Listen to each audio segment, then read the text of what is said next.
अस्सलामुअलैकुम। तो आज का जो हमारा टॉपिक है वो है क्वांटाइल्स के बारे में। ठीक है, तो ये याद रखें, ये क्वार आर के साथ है और ये क्वांट है। ठीक है, क्वांटाइल्स। तो जो हमें पहले ये पता होना चाहिए कि देखें कि हमारे पास अगर नंबर ऑफ ऑब्जर्वेशंस ज़्यादा हो, ठीक है, ये तो अब मैंने एग्जांपल्स जो भी लेनी है वो 8 तक वैल्यूज़ ले लूँगा, 10 तक ले लूँगा, 12 तक ले लूँगा। लेकिन जब हमारे पास नंबर ऑफ ऑब्जर्वेशंस ज़्यादा होती हैं, ठीक है, लार्ज होती हैं, तो उसमें हम क्या कहते हैं, उसमें हम एक प्रिंसिपल यूज़ करते थे। तो हम डाटा को टू इक्वल पार्ट्स में डिवाइड कर लेते थे। कौन से डाटा को? जब हमारे पास डाटा ऑर्डर्ड होगा। अगर मिसाल के तौर पर मेरे पास ऐसे ही कोई ऐसे सोन, अगर मेरे पास 30 तक ही चले वैल्यू होती, तो 30 तक वैल्यू को मैंने क्या करना था, एक यानी कि उसका मीडियन लेके उसे टू इक्वल पार्ट्स में डिवाइड करना था। तो वो कहता है इसी प्रिंसिपल के तहत। तो ये देखें, ये एक ऑर्डर में है, ये ठीक है, रैंडम वैल्यूज़ नहीं पड़ी हुई कि यानी कि 3 7 6 7 1 2 ऐसे नहीं है। ठीक है, एक ऑर्डर में, असेंडिंग ऑर्डर में, यानी कि इंक्रीजिंग ऑर्डर में। तो अब वो कहता क्या कि अगर हमारे पास वैल्यूज़ बहुत ज़्यादा हैं, ठीक है, number of observation quite large हैं, तो हम प्रिंसिपल के तहत क्या करते थे, डाटा को टू इक्वल पार्ट्स में डिवाइड कर देते थे। देखें, अगर मैं डाटा को इसी ऊपर जो मैंने डाटा लिखा है इसे टू इक्वल पार्ट्स में डिवाइड करूँ तो मेरा आंसर है मीडियन का 16। तो 16, जब ये देखें 16 पर मैं कट लगाऊं, ये 16 ऑब्जर्व यानी कि वैल्यू, तो 16 के इधर ही 50% डाटा पड़ा और इधर ही 50% डाटा पड़ा हुआ है।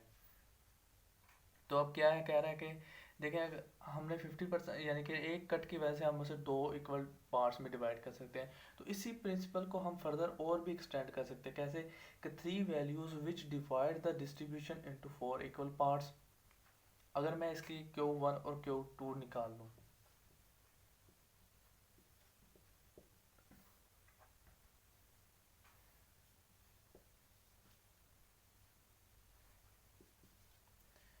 तो इसकी टेंशन ना लें, हमने यानी कि अभी अनग्रुप डाटे के लिए, ग्रुप डाटे के लिए वो सारा करेंगे। फिलहाल मैं बस आपको लिख के बता रहा हूँ। तो देखें, अब जब मेरे पास क्या है, अब जो मीडियन होता है ये Q2 होता है। तो ये थ्री वैल्यूज़ हैं, ये ऐसी तीन वैल्यूज़ हैं जो डाटा को फोर इक्वल पार्ट्स में डिवाइड कर रही हैं। अगर यानी कि अगर मैं 13 है ना, तो 13 कहीं मेरा यहाँ पर है, यहाँ पर कट लगा दूँ, 16 पर लगा दूँ, तो उसके बाद में 18 पर लगा दूँ, तो मेरे पास कितने पार्ट बन रहे हैं? एक मेरे पास नंबर 1 ये वाला है, नंबर 2 ये वाला है, नंबर 3 ये वाला है, नंबर 4 ये वाला है। अगर ऊपर से नज़र नहीं आ रहा तो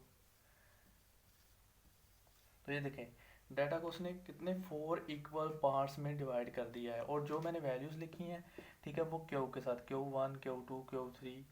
तो ये क्यूज जो है ना हमारे पास, ये कैपिटल होना चाहिए, ठीक है, स्मॉल लेटर में नहीं आपने लिखना। इसी तरह ये देखें, अगर मेरे पास मैं कहूँ कि ये जो मेरा ये वाला हिस्सा है, पहला Q1 की वैल्यू है, अगर मैं थोड़ा सा इसे अब रेस करके दोबारा लिख दूँ।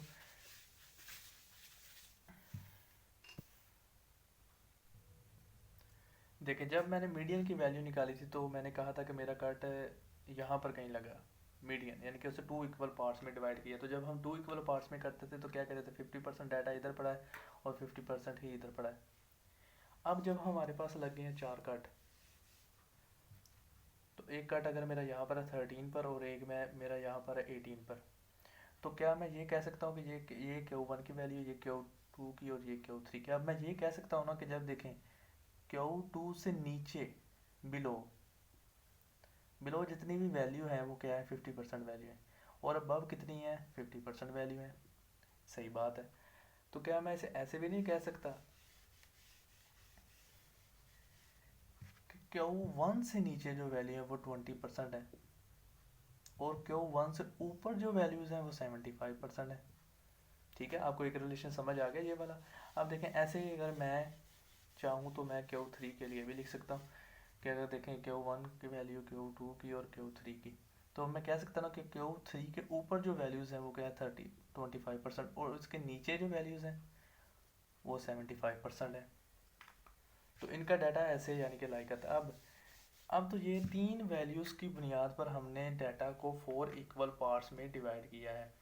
सेम डीसाइल जो होते हैं वो क्या कहते हैं, 9 values which divide the distribution into 10 equal parts.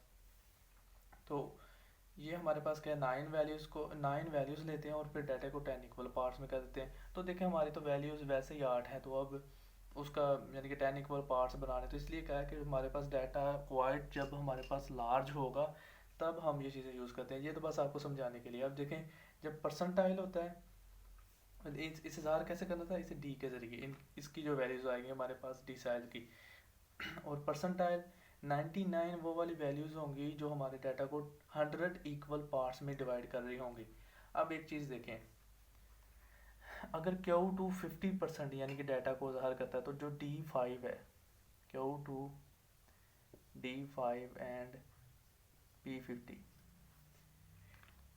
P50 क्या कर रहा है, डाटा को 50 इक्वल पार्ट्स में डिवाइड कर रहा है, यानी कि 50 के नीचे भी अगर 50 लाइंस ऐसे लगी हों, ठीक है, तो उसने क्या कहना, जब हम 50 वाली पर पहुंचेंगे उसने कहना 50 से नीचे डाटा कितना है, 50% पड़ा हुआ इधर और 50% इधर, जब हमने P50 निकालना है।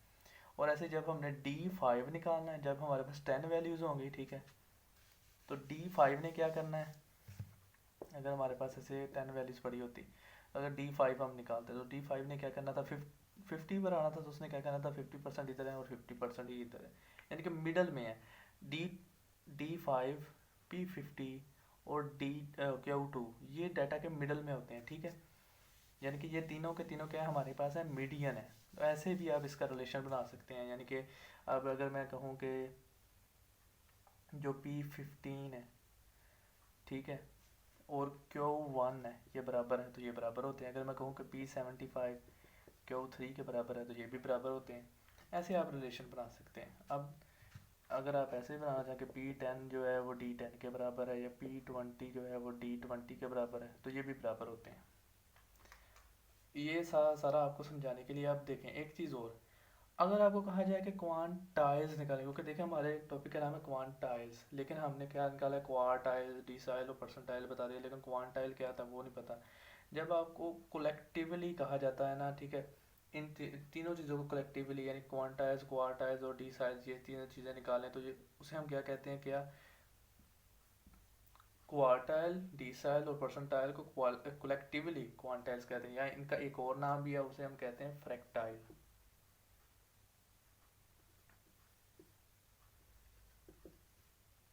ठीक है। तो इसे हम फ्रैक्टाइल्स भी कह सकते हैं, ऐसे लगा लें, फ्रैक्टाइल्स भी कह सकते हैं। अब हम करते हैं इसका फॉर अनग्रुप डाटे के लिए एग्जांपल और फॉर ग्रुप डाटे के लिए, जिसके ज़रिए आपको ये पता चलेगा कि कौन सा फार्मूला कब लगाना होता है। क्योंकि अक्सर मैंने लोगों को देखा वो सिर्फ यही कहते हैं अगर ये वाला फार्मूला है ना, ठीक है, तो हर हर एक आंसर के लिए जब हमने Q1 निकालना है ना वैल्यू, तो हर दफ़ा यही लगाना है। तो ऐसे नहीं होता, वो हम बताएंगे कैसे क्या है जी। तो फॉर अनग्रुप डाटा हम पहले एक एग्जांपल करते हैं। अगर मैं कहूँ, कोई मुझे कहे कि इस डाटा का मुझे क्या निकाल के दो, मीडियन निकाल के दो, ठीक है, मीडियन यानी कि Q2। फिर उसके बाद में मुझे कहे कि Q1, अच्छा मैं ये बताना भूल गया कि Q1 जो होता है हमारे पास होता है लोअर क्वार्टाइल और फर्स्ट क्वार्टाइल, ठीक है, ये मैं पहले एक दफ़ा लिख देता हूँ, लोअर क्वार्टाइल और फर्स्ट क्वार्टाइल। तो Q1 उसने कहा हमें फाइंड करना है। इस तरह जो हमारे पास Q3 होता है वो क्या होता है, अपर क्वार्टाइल और थर्ड क्वार्टाइल।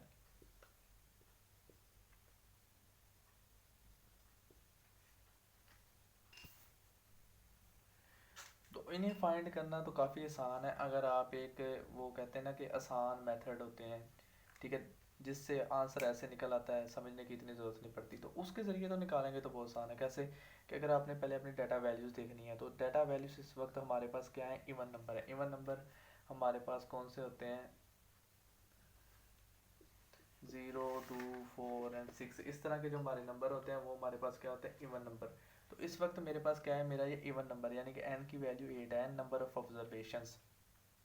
तो अगर तो 8 है तो हमने देखना हमारे पास, अच्छा सबसे पहली बात, आपने परसेंटाइल निकालना है, आपने डिसाइल निकालना है, आपने क्वार्टाइल निकालना है, आपने जो भी निकालना है, यानी कि इन तीनों चीज़ों में से तो आपने सबसे पहले क्या करना है, डाटा को अरेंज करना है, ठीक है, ऑर्डर में। कौन से ऑर्डर में? इंक्रीजिंग ऑर्डर में। तो ये देखिए मैंने डाटा को अरेंज करके लिखा है, ऐसे नहीं लिखा कि पहले 34 है या फिर उसके बाद 17 है फिर 3 पड़ी हुई है, ठीक है, मैंने डाटा को पहले ही अरेंज करके लिख दिया है। अब देखें, अगर तो मैंने 8 है ना मेरा अब इसके पास, यानी कि इवन नंबर है, तो मैंने क्या करना है, सिर्फ और सिर्फ ये जो मेरे पास सेंटर की दो वैल्यू आ रही है ना, मैं इन दोनों को अगर मैं प्लस करूँ, 16 + 16 डिवाइडेड बाई 2, तो मेरा आंसर दोबारा 16 आ गया। तो ऐसे तो आंसर निकल आया। अब देखें, ऐसे Q1 का आंसर भी बहुत आसान है। अगर मैं मिसाल के तौर पर मेरा आंसर 16 निकल आया, और 16 मैंने कैसे किया, इन दोनों को प्लस करने के बाद में मैंने आंसर निकाला, ठीक है। तो अब मेरे पास कितनी वैल्यूज रह गई पीछे? 4। मैं आपको ना, एक ट्रिक होती है, तो देखें ऐसे, अगर आपको ऐसे तो नज़र नहीं आ रहा, अब देखें अगर मैं ऐसे कर लूँ तो 4 वैल्यूज इधर है, और ऐसे अगर मैं इसे गायब कर दूँ तो 4 वैल्यूज इधर है। तो फिर इन 4 वैल्यूज़ का दोबारा मीन ले लें, और इन 4 वैल्यूज़ का मीन आप ले लेंगे, तो दोबारा आपके पास ये वाला आंसर आपका आएगा, वो आपका आएगा Q1, और ये वाला आंसर आएगा वो Q3। कैसे? देखिए, अब ये 4 वैल्यूज़ है ना हमारे पास, तो अब n की वैल्यूज़ मेरे पास क्या होगी? 4। तो मैंने क्या करना था, 12 और जो मेरे पास ये 15 है, इसे मैं करूँ 2 पे डिवाइड। तो देखिए मेरा आंसर क्या आ रहा है,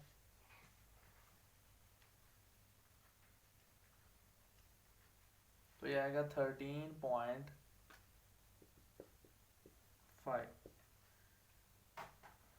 ठीक है, कोई मैंने ऐसा फार्मूला ये वाला नहीं लगाया कि इसके ज़रिए मुझे ऑब्जर्वेशन उठानी पड़े। ये एक ट्रिकी, यानी कि ना एक आसान फार्मूला है समझाने के लिए। तो अब देखें, अगर ये वाला अगर मैंने निकालना हो तो मैंने क्या करना है, 17 + 19 डिवाइडेड बाई 2, तो इसका मेरा आंसर 18 आ जाना था। अब ये देखें, इस हद तक तो ये ठीक है। अगर आपने क्वार्टाइल्स निकालने, ये देखें मैं बड़ा करके लिख रहा हूँ ताकि आपको याद रह जाए। अगर तो आपने क्वार्टाइल्स निकालने हैं, ठीक है, आर के साथ लिखा हुआ है ये, तो उसके लिए तो ये फार्मूला ठीक है, लेकिन जब आपने डिसाइल की तरफ मूव करना है तो ये अब आप ऐसे तो नहीं ना निकाल सकते, तो यहाँ पर फेल होंगे आप। तो इसका मतलब ये है कि अगर आप क्वार्टाइल्स के लिए निकालना चाहते हैं तो आप ये याद रख सकते हैं, लेकिन अगर आप एक स्टैंडर्ड फार्मूला, एक ऐसा फार्मूला जो यहाँ पर भी फिट हो जाए, यहाँ पर भी फिट हो जाए और आगे भी आपको मदद दे, तो आप वो यूज़ करें। तो मैं आपको बेहतरीन यानी कि राय यही दूंगा कि ये सिर्फ और सिर्फ अगर आपके पास अनग्रुप डाटा है और उसका कहा जाता है मीन निकाल लें, यानी कि मीडियन निकाल लें या क्वार्टाइल्स निकाल लें, तब आप ये फार्मूला यूज़ करें। अगर आपको वैसे ही कहा जाता है, यानी कि अगर आपने और चीज़ें भी निकालने ग्रुप डाटा या वगैरह, ठीक है, तो फिर आप दूसरा फार्मूला, जारी बात है, एक क्वेश्चन एक तरह का ही आता है, ये भी नहीं कि इसी ग्रुप को उसे ग्रुप में करें उसे अन ग्रुप में करें। तो अगर मैं ये कहूँ आप, मैं ये रिकमेंड करूँगा कि ये वाला फार्मूला आप याद रख लें, क्योंकि यही फार्मूला इसमें भी यूज़ होगा, यही फार्मूला इसमें भी यूज़ होगा।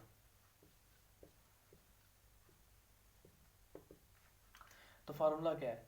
फार्मूला ये है कि अगर देखें हमारे पास, अगर हमारी नंबर ऑफ ऑब्जर्वेशन इवन है, अगर हमारी नंबर ऑफ ऑब्जर्वेशन है इवन, तो हमने क्या करना है, 1/2 n/2 ये वाली ऑब्जर्वेशन, और n + 1/2।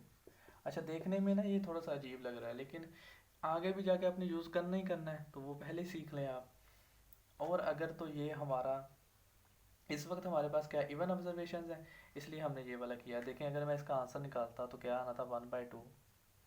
फिर उसके बाद में मेरे पास ये कौन सी ऑब्जर्वेशन आनी थी, 8, और उसे मैंने 2 पर डिवाइड करना था, 4 ऑब्जर्वेशन, यानी कि फोर्थ ऑब्जर्वेशन मेरे पास यहाँ पे कौन है, 16, और मेरे पास फिफ्थ ऑब्जर्वेशन क्या है, वो भी 16 है। तो देखें आंसर फिर भी वही है, 16 ही।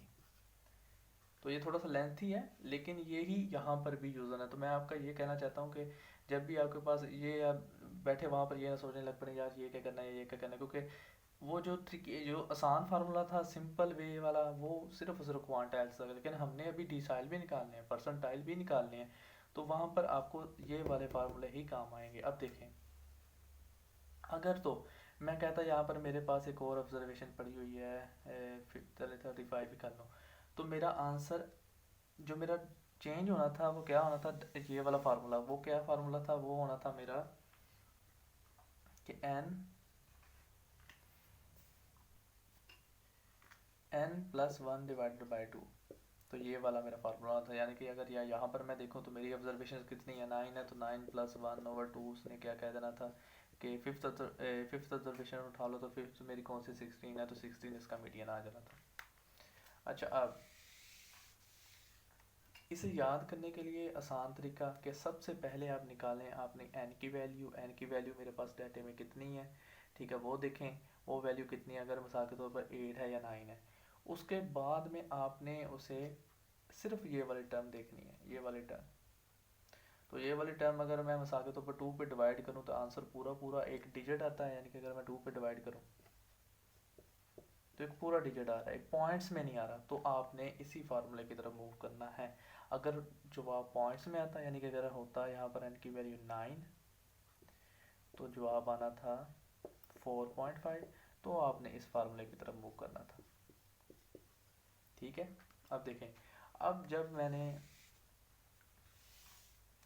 निकालना था Q1, तो Q1 के लिए मेरे पास क्या, आप देखें ये वाला फार्मूला यहाँ पर बहुत फिटिंग है। अगर मैंने Q1 निकालना तो मैंने क्या करना था, n डिवाइडेड बाई 4। ठीक है, अच्छा ये याद रख लें, ये इसका ना एक रिलेशन सा होता है। ये देखें, जब मैंने क्यूज निकालने हैं ना तो समझें कि यहाँ पर मैं आई लगा देता हूँ और यहाँ पर भी मैं आई लगा देता हूँ एक समझने के लिए। तो अगर मैंने Q1 निकालना है तो वो क्या होगा, 1n डिवाइडेड बाई 4, तो वो आ जाना n/4 ही। और जब मैंने Q2 निकालना था वो क्या है 2n डिवाइडेड बाई 4, तो वो क्या हो जाता है n/2। और जब मैंने Q3 निकालना है तो वो क्या हो जाना है 3/4 divided by 3n divided by 4, तो वो यही रहेगा। तो अब देखें, अब अगर मैंने Q1 निकालना है तो देखें मैंने n/4 किया, तो मेरे पास नंबर ऑफ ऑब्जर्वेशन कितनी है, 8 है। जब मैं इसे डिवाइड करूंगा 4 के ऊपर तो मेरा आंसर क्या है 2। एक पूरा पूरा आंसर आ रहा है पॉइंट्स के अलावा। तो जब हमारे पास पॉइंट्स के अलावा आंसर आ रहा है तो मैंने क्या करना है, मैंने जो ये फार्मूला हमने पहले लिखा है ये वाला, इसकी तरफ मूव करना है। तो इसकी तरफ जब मैं मूव करूंगा तो देखें मेरा आंसर क्या आता है।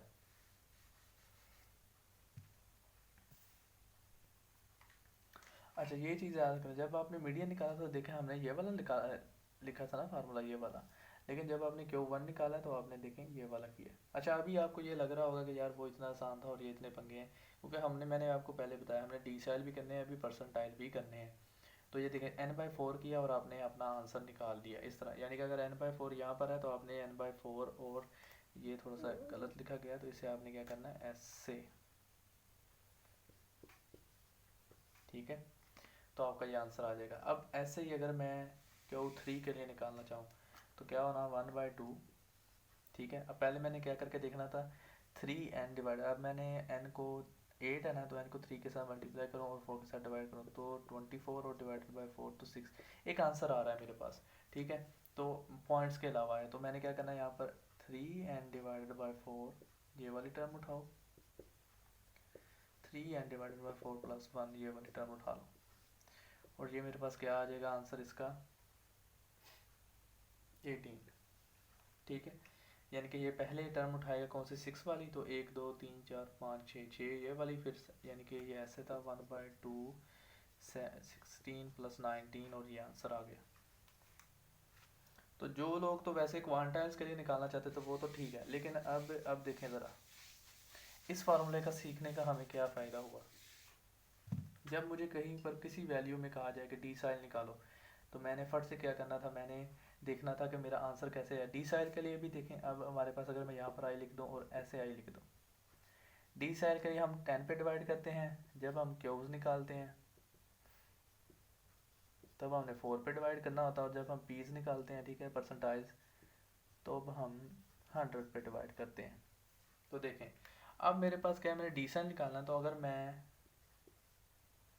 मुझे कहा जाए 7 डिसाइल निकालो तो 7n डिवाइडेड बाई 100, इस वाली वैल्यू को मैंने चेक करना था कि मेरा डाटा क्या है। ये वाले वैल्यू करने के बाद पॉइंट्स में आ रहा है जवाब या नहीं पॉइंट्स में आ रहा है। अगर पॉइंट्स में आ रहा पॉइंट के बगैर, ठीक है, विदाउट, तो वो मेरा आंसर क्या होना था, ये देखें ऐसे निकालना था। फिर मैंने 7n/10 ये वाली ऑब्जर्वेशन उठा लो और उसके बाद में ये वाली ऑब्जर्वेशन। अब आपको थोड़ा सा सिंपल लगना लगेगा। अब देखें, अगर अगर देखें ज़रा, अगर मेरे पास पॉइंट्स में आंसर ना आ रहा होता तो मैंने क्या करना था 7n डिवाइडेड बाई 10 और प्लस ये साथ ऐसे। ठीक है, आपको समझ लगी होगी इसकी। अच्छा, कोई यहाँ पर कंफ्यूज ना हो इस बात से कि मैंने मीडियन में ऐसे लिखा था कि मीडियन n+1 डिवाइडेड बाई 2, ठीक है। तो ये प्लस यानी कि मैंने इसके साथ ही लिखा था और इसे अलहदा लिखा है। तो मीडियन में साथ या मीडियन के अलावा अलहदा होता है सारा, ठीक है। अब देखें, अब ऐसे ही अगर मैंने P13 के लिए अगर मैंने वैल्यू निकालनी हो तो मेरा क्या होना था 1/2, तो 13n डिवाइडेड बाई 100, ठीक है, ये ऑब्जर्वेशन उठा लो। और प्लस मेरे पास क्या आना था 13n डिवाइडेड बाई 100 प्लस 1। ये कब मैंने यूज़ करनी थी, जब मेरे पास आंसर एक डिजिट पूरा आ रहा था पॉइंट्स के अलावा, और जब मेरे पास पॉइंट्स में आता तो मैंने क्या करना था, ये वाला फार्मूला यूज़ करना था। तो होपफुली आपको इसका पता चल गया होगा कि हमने फॉर अनग्रुप डाटा इसे कैसे निकालना है।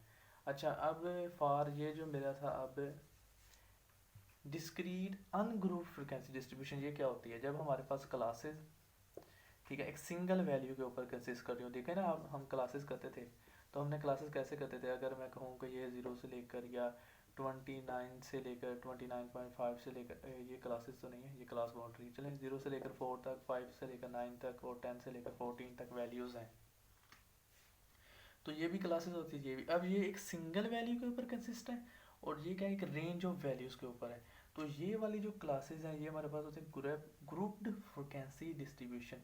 लेकिन ये जो है ये हमारे पास क्या है, अनग्रुप। इसमें कोई ग्रुपिंग नहीं है कि ये यहाँ से लेकर यहाँ तक एक ग्रुप है, यहाँ से लेकर यहाँ तक ग्रुप है 10 से लेकर 14 तक एक ग्रुप है, नहीं, एक सिंगल वैल्यू, एक अनग्रुप वैल्यू है।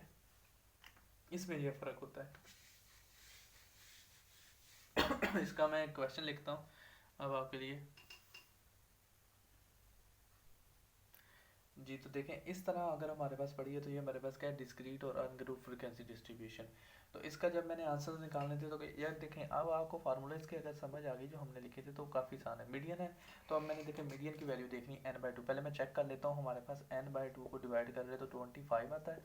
तो इसका मतलब मैंने वो वाला फार्मूला लगाना था जिसमें मैंने 1/2 से डिवाइड करना था, यानी कि ये वाला, क्योंकि मेरा आंसर एक होल नंबर के सूरत में आया है। n/2 है तो इसे मैं कैसे n/2 ये वाली ऑब्जर्वेशन ले लूँ और n/2 + 1 ये वाली ऑब्जर्वेशन ले लूँ, ठीक है। तो अब देखें, अब मेरे पास आंसर क्या आना था 1/2 और उसके बाद में मैंने 25th ऑब्जर्वेशन लेनी थी, फिर 26th ऑब्जर्वेशन लेनी थी। तो 25th में मेरे पास क्या है, अच्छा ये कैसे यहाँ पर देखते हैं, ये ऐसे देखते हैं कि आपने कम्युलेटिव फ्रिक्वेंसी ये कैसे आई है। पहले 3 वैसे लिखा, फिर मैंने इसको इसके साथ, इसको इसके साथ, इसको इसके साथ, सेम, ठीक है, ये सीरीज ऐसे चल रही है, प्लस करता गया हूँ और देखें आंसर लिखता गया हूँ, यहाँ तक ऐसे ही है और आखिर में मेरा आंसर 50 आ गया। तो जब देखें मैंने ऐसे लिख लिया, मेरे पास 25th ऑब्जर्वेशन ये क्या है, ये मैंने कैसे फाइंड करनी। तो ये देखें, आपने कम्युलेटिव फ्रिक्वेंसी में देखना 25 कहाँ पर आ रहा है, 20 वाली लाइन वो क्रॉस कर गया और अब वो नेक्स्ट कहाँ पर मूव कर रहा है, इस वाली रेंज में, ठीक है। यानी कि ये हमारे पास वैल्यू जो है वो 25 की है। और उसके बाद में से 26 भी क्या है, वो 20 वाली रेंज क्रॉस कर गया और नेक्स्ट रेंज में जा रहा है। तो यानी कि पिछली रेंज को क्रॉस कर जब नेक्स्ट रेंज में जा रहा है तो फिर वो नेक्स्ट वाली वैल्यू हुई 4। तो अब देखें, ऐसे मैंने जब 8 है और 8 को मैंने 2 पे डिवाइड किया तो मेरा आंसर 4, तो 4 मेरा आंसर आ गया। अब ये देखें, मैंने मीडियन निकाल लिया ना। अब इस डाटे का मैं कुछ भी निकाल सकता हूँ। अगर मुझे कहे कि D7 निकालो तो मैंने क्या करना था, पहले मैंने 7n डिवाइडेड बाई 10, क्योंकि डी साइल हमें क्या करते हैं 10 पार्ट्स में डिवाइड करता है। 9 वैल्यूज़ की बुनियाद पर हम डाटा को 10 वैल्यूज़ में 10 पार्ट्स में डिवाइड करते हैं। तो जब मैंने इसे किया तो मेरा आंसर क्या आता है, देखिए 7 × 50 और उसके बाद में अगर मैं डिवाइडेड बाई 10 करूँ तो मेरा आंसर क्या है 35। तो एक 35 बगैर डिजिट के एक होल नंबर पूरी वैल्यू है। तो मैंने यहाँ पर क्या करना था 1/2 7n डिवाइडेड बाई 10 ये वाली ऑब्जर्वेशन उठाओ और प्लस इसके साथ कौन सी, ये वाली ऑब्जर्वेशन उठानी है तुमने। आप देखें, जब मैंने ये वाली ऑब्जर्वेशन उठानी थी तो ये कौन सी होनी थी, 35 हमने निकाला था। 35, ये देखें 35 ने 30 वाली रेंज क्रॉस कर ली और यहाँ पर है। तो इसके सामने मेरे पास कौन सी वैल्यू है 5, तो 5 और यहाँ पर मेरे पास 6 कह रही है, सॉरी। तो यहाँ पर मेरे पास पहले मैं प्रॉपर लिख देता हूँ, चलें तो यहाँ पर मेरे पास क्या है, 25th ऑब्जर्वेशन उठाओ और 36 ऑब्जर्वेशन उठाओ। 25th और 36 दोनों को दोनों 5 में ही गिर रही हैं, तो ये क्या है 5 + 5। तो जब मैंने इसका एवरेज लेनी है तो मेरे पास 10, 10 डिवाइडेड बाई 2 5, तो 5 मेरा आंसर आ गया इसका, जो बोथ ऑब्जर्वेशन यहाँ पर ही फॉल कर रही हैं। अब देखें, अगर इसी डाटे का आपको कहा जाए कि Q1 निकालें, ठीक है, तो Q1 आप नहीं निकाल सकते, तो पहले आपने Q1 के लिए क्या करना है, n/4 के साथ चेक करना है। तो 50 को जब मैंने डिवाइड करना है 4 के ऊपर, तो मेरा आंसर क्या आ रहा है, 50 डिवाइडेड बाई 4, तो 12.5 आ रहा है। इसका मतलब क्या है, अब मुझे वो फार्मूला लगाना पड़ेगा जब मैं पॉइंट्स के अलावा लगाऊंगा। वो क्या है कि n डिवाइडेड बाई 4 और +1, ठीक है, +1, ये वाली ऑब्जर्वेशन उठानी है मैंने अब। तो देखें, अब मेरे पास n की वैल्यू क्या है, n डिवाइडेड बाई 4 करूँ तो 12 है, तो 12 + 1 13, तो मैं 13 ऑब्जर्वेशन निकाल लूँगा। तो 13 वाली कहाँ पर है, यहाँ पर फॉल कर रही है, तो मेरा आंसर क्या है 2। तो आप देखेंगे तो इसका आंसर 2 ही होगा। सेम ऐसे आप बाकी भी निकाल सकते हैं, परसेंटाइल, डिसाइल भी। अब देखते हैं, अब हम फॉर ग्रुप डाटे के लिए देखते हैं इसे। जी, फॉर ग्रुप फ्रीक्वेंसी डिस्ट्रीब्यूशन अब हम करने लगे। जो हमने पहले किया था वो था फॉर अनग्रुप फ्रीक्वेंसी डिस्ट्रीब्यूशन। अब देखें, यहाँ पर हमारे पास क्लासेस बनी हुई, क्लास बाउंड्रीज। तो याद रखें, जब हमने फॉर ग्रुप फ्रीक्वेंसी डिस्ट्रीब्यूशन करना है, हमारे पास क्लास बाउंड्रीज होनी चाहिए, क्लासेस नहीं। क्लासेस के बाद हमारे पास हम मिड पॉइंट निकालेंगे, एक्सेस निकालेंगे, ठीक है, और उसके बाद हम क्लास बाउंड्रीज उसकी बना लेंगे। अब देखते हैं, अब अगर इसमें मीडियन निकालना हो तो इसका फार्मूला सबसे बेहतरीन है। क्यों? क्योंकि इसमें आपने मीडियन निकालना है, Q1 Q3 D7 कुछ भी निकालना है, तो सेम फार्मूला सबके अंदर रहेगा और ये वाली वैल्यूज चेंज होती जाएंगी। और कोई ऐसा फड्डा नहीं है कि आपने 1/2 और वो सारी टर्म वो वाली यूज़ करनी है, या फिर हमने ये वाली टर्म यूज़ करनी है कि पहले अगर मैं n/2 करूँ और उसके बाद में n/4 करूँ, या उसके बाद में 1, ये वाली टर्म उठानी नहीं। इसमें सभी के सभी सेम रहेंगे। आप देखते हैं कैसे। अब देखें, हमारे पास सबसे पहले हमने n/2 करना है। n/2 किया तो मैंने जब 905 को 2 पे डिवाइड करूँगा तो मेरा आंसर आएगा कुछ 452.5। तो देखें, मैंने ये वाली वैल्यू देखनी है, 4.2.5 मेरी कहाँ पर है, यहाँ पर है, ठीक है। तो ये जो मेरी इस वक्त है ना ग्रुप मेरे पास पड़ा हुआ, जो मेरा क्या है, मीडियन ग्रुप है। अगर इसे मैं आपके लिए हाईलाइट कर दूं, ये वाला सारी की सारी अब मेरी जो यूज़ होने वाली चीज़ें हैं वो ये हैं। कैसे हैं कि देखें, आपको पहले क्या है, n/2 की आपने वैल्यू लिख ली। ये देखें, आपको जो जो वैल्यू चाहिए ना, मैं साथ साथ वो भी बताता जाऊँगा। हमारे फार्मूले में रिक्वायरमेंट 452.5, ठीक है। अब माइनस सी की वैल्यू कौन सी होती है, ये जो वैल्यू हमने उठाई है इसके ऊपर जो वैल्यू पड़ी हुई है ये वाली, ठीक है, ये हमारी क्या वैल्यू, सी की वैल्यू है। तो ये मेरे पास इस वक्त क्या है, 285। और जो मेरी एच की वैल्यू है वो एच, इसका इंटरवल देखें कितना है, 10 का है, तो 10। एफ इसी रेंज में आपने आगे देखना है, इसी हमारे पास मीडियन ग्रुप में आगे फ्रिक्वेंसी कितनी पड़ी हुई है, 304। तो 304 उसकी फ्रिक्वेंसी, और एल जो हमारा मीडियन ग्रुप है उसकी लोअर क्लास बाउंड्री। तो इसके साथ हमारा जो आंसर आएगा वो आ रहा है 65। अब देखिए, जब मैंने Q1 के लिए निकालना है तो मैंने जस्ट ये वाली चीज़ चेक करनी, ठीक है। n/4 करूँगा तो मेरा आंसर क्या आएगा, तो इसके ज़रिए देखें मेरा 226 है, तो वो यहाँ पर फॉल कर रहा है। तो अब मेरी ऊपर वाली जो है ना, ये वाली, ये मेरी सारी की सारी चीज़ें यूज़ होंगी। यहाँ पर मैंने 22625 लिख देना है। सी मेरी, यानी कि अब मेरे पास 95 होगा सी। एच मेरे पास इसका इंटरवल 10 का है। एफ 190 होगी, और उसके बाद में एल, ये वाली मेरी लोअर वैल्यू, ठीक है। तो इसके साथ जो मेरा आंसर आ जाएगा वो मेरा आंसर होगा 56। अब देखें, ऐसे इसी के लिए भी आप निकाल सकते थे। जब मैंने 3 के साथ करना था इसे मल्टीप्लाई और 4 पे डिवाइड करना था, तो मेरा आंसर क्या आना है, 678.75।